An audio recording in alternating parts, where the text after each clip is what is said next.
Today, we live in a culture that pushes us to make everything public, like posting our thoughts, publishing our stories, or polishing our pain into something someone else might want to read. We're encouraged to turn our healing into a form of productivity and turn our inner lives into something to explain, package, and market.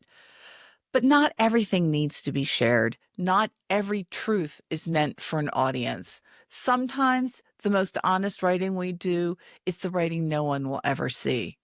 Hi, I'm Diane Hatz, and this is Hearth Writes. This is a space for women, especially those of us in midlife, who are ready to reconnect with our voices, stories, and the truths we may have pushed aside. Through writing and reflection, we begin to remember who we are. Today, I want to talk about something deeply important but often overlooked, which is the power of private writing or writing for only you. This isn't the kind of writing you do to share with others, but the kind you do only for yourself. It's writing that's not meant to be impressive, clear, or even coherent. This is writing that's honest simply because it comes from your heart. There was a pretty long period in my life, like years, when I wasn't writing at all. I definitely wasn't writing books, and I rarely, if ever, wrote in my journal. I told myself I was too busy living the New York City life and being in the moment. So I never found quiet time to dig into what I was truly thinking and feeling. If I think back now, I can say I was living a nonstop go, go, go kind of life. And I was trying to prove to myself or prove myself to who knows who or who knows whom. So I basically became a workaholic. I mean, working 12 to 15 hours a day, that wasn't uncommon. And on the days I worked less, I'd be out until all hours of the night. That's New York for you. And frankly, that's youth for you. And don't get me wrong, I loved it for a while and I had some great times, but I didn't realize that I had lost my connection to my voice. And I'd started to evaluate everything through a lens of whether something would further my career or do something for me. It's a very New York City kind of thing. So I didn't make time to dig into how I was feeling or even work on my books. I was too busy having fun or, well, being anxious and stressed because I wasn't feeling good enough or feel like I felt like I wasn't achieving enough. I can tell you through experience that this isn't a sustainable way to live. I started missing signs that other people weren't good for me or that a situation I put myself in, personal and professional, was going to turn out bad. And the bad came.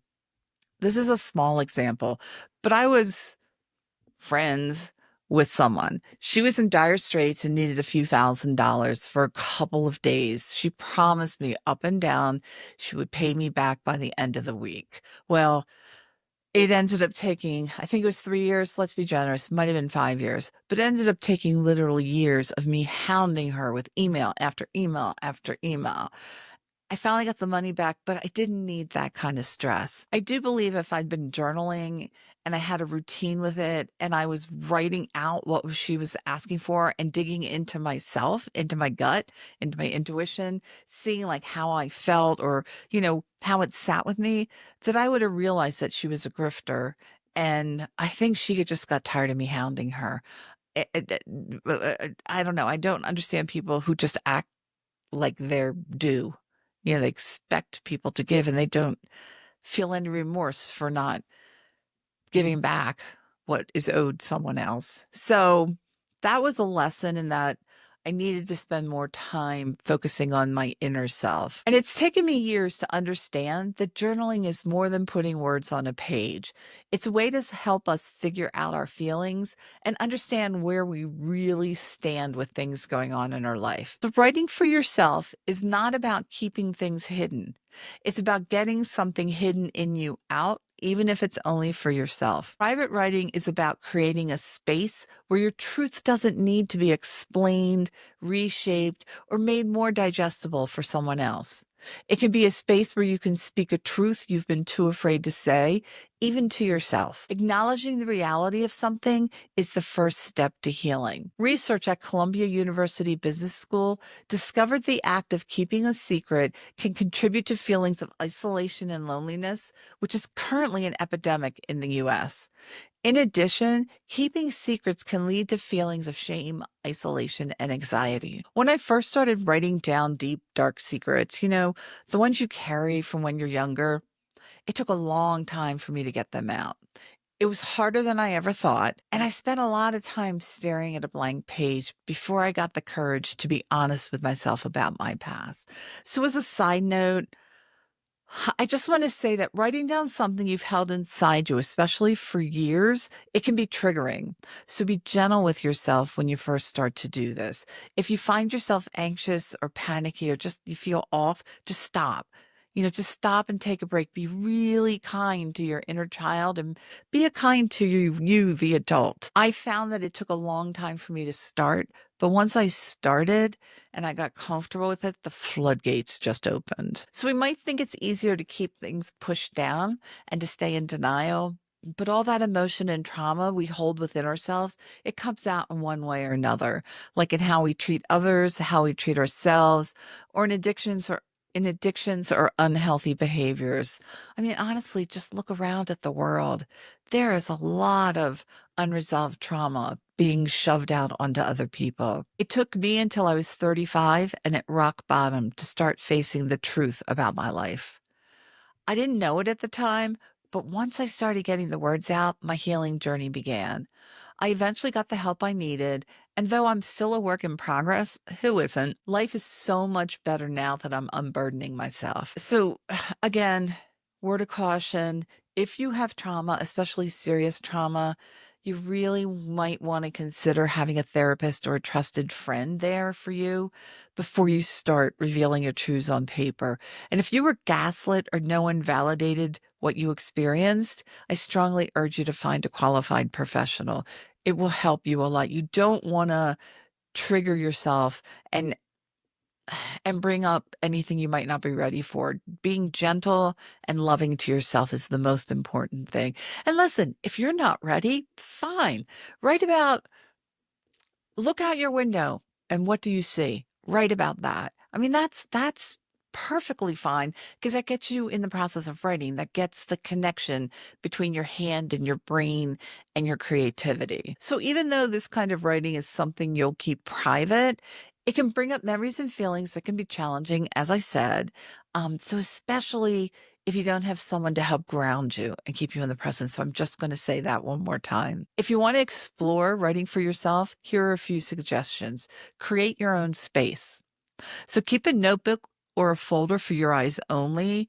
Get a lockbox if you have other members in the house you think might rifle through it when you're not there. This isn't something anyone else will read. That promise of privacy can give you the freedom to express yourself. You can write anywhere, inside, outside, under tree, in your car during lunch break. But I think it helps to have a specific place that you designate for writing, journaling especially, is even if it's on the floor in the corner of your den or a bench in your local park. I have a window in my bedroom that gets really good light, so it's the best place in my whole apartment. Unfortunately, it's in my bedroom at the end of my bed, but I had enough space that I bought a very inexpensive writing desk. It's like a computer desk, I guess they call it. That's foldable, and a really inexpensive chair off of Amazon. And I plunked it there and I keep my notebook on it. I live alone, so I don't have to worry about other people looking at my stuff. But I know when I walk by it or when I wake up in the morning, I see the journal, I see my pen. So it's a trigger for me, to go inside and to think, oh, is there anything I need to get out? Or to make a point of making a space during the day for me to go sit and to write. So begin with a question that matters to you. You might try, what am I not saying out loud? And that might be a little advanced. Or what do I need to admit to myself today? Again, that's a little advanced, but try starting with, what is that feeling in me and where is it coming from? Like scan your body. Do you feel a little sick to your stomach? Do you have tension in part of you? And if you can't identify what it links to, try to write a story about it. Give it a name, give it a shape, make it into a character, and just have fun with it. That also will just loosen everything up in your unconscious and subconscious. So you don't need full sentences, you don't need grammar, you don't need logic. You are not submitting this for awards. You just write. You can do bullet lists, you can do fragments. I know people that draw and then write under things that they draw. There's no need to organize anything, and there are no rules here. Just get out. Even if you just write the word scream or what am I doing? What am I doing? What am I doing? So if you feel stuck, free writing is a good practice to try. Julia Cameron in The Artist's Way talked about this, so it has become very popular. Just set a specific time. I'd say 15 to 20 minutes, but if you can do 5, that's fantastic. And you just sit down with your pen and you just write, and you do not stop.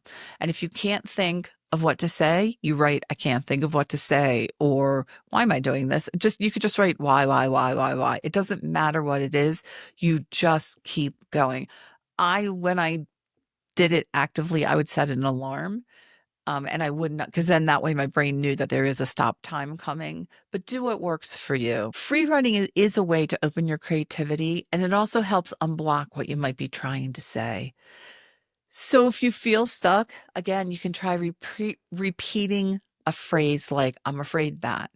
I wish someone knew. So I wish someone knew. I wish someone knew. I wish someone knew. And keep saying that until you answer it. Now, often the first time that first answer isn't what matters. You're trying to really dig down. So just keep going at it. And once again, this is not a draft of your memoir, and it's not content for a blog post. So if you want to go back to it down the road and turn it into something great, but please don't write with that thought in mind. So even though I can't quote scientific studies, though I'm sure they exist, the act of writing by hand takes me into myself in a way a computer can't. So I highly recommend you use a pen and paper. It doesn't matter how sloppy your handwriting is. I go back sometimes and I don't even know what I've written. Like, I have to sit there and try to guess at the words, but it's not important. When my pen touches paper, I connect with something both deep inside of myself as well as something bigger than life. For me, it's just something about when the pen hits the paper. It's like there's a spark. It's like a portal to my soul. So I'm also one of those people. I have a favorite type of pen. I cannot tell you how sad I was when I moved to Santa Fe, because it's at 7,200 feet, and the pens, and I had, probably 100 of them. I just collect pens. They all exploded everywhere. So I found a new one that does not explode, which is nice, because these old pens, I'd get on a plane and I'd write and it would, like, my fingers would be totally blue. But for me, it's blue ink, 0.5 millimeter Pentel Energel liquid ink pens. They are phenomenal. Yeah, I have at least 50 of the new ones also. They're everywhere. Every time I put my hand to something, oh, there's a pen. But putting one of those pens to a fresh sheet of paper, or especially a new notebook, it's one of the greatest joys of my life. It is something that you really can't explain unless you get the same reaction. And let's put it this way. I can't go into Staples or a stationery store. I have so many journals in drawers for me to write in, because I just get so excited with that. The blank page is opportunity. It's like a universe that's all your own that you can create. So if you let yourself write without any intention of sharing, or if you let go of the need to be coherent, useful, or impressive, what comes through? Like, what's been waiting to be heard? There is something in you. If you're watching this and you're still here at this point, there's something in you that wants to come out. So private writing, it's not a lesser form of writing. It's often the most honest, and it can be the most powerful. So I know it can be really easy to measure your value by what or how much you offer others, or how clearly you can express yourself, but your voice doesn't need to be public to be real, and your truth doesn't need to be shared to matter. Sometimes the most radical act you can take is to tell the truth in a space where no one else is listening. There's power in telling your truth, especially to yourself. So if you've ever written just for yourself, or you're thinking about trying it, I'd love to hear what you think. Just put something below in the comments. Please like, subscribe, stay around, and thank you for joining me. I'm Diane Hatz, And this is Hearth Writes with Diane Hatz. Until next time, go find your favorite pen and get some words on a page. Thank you.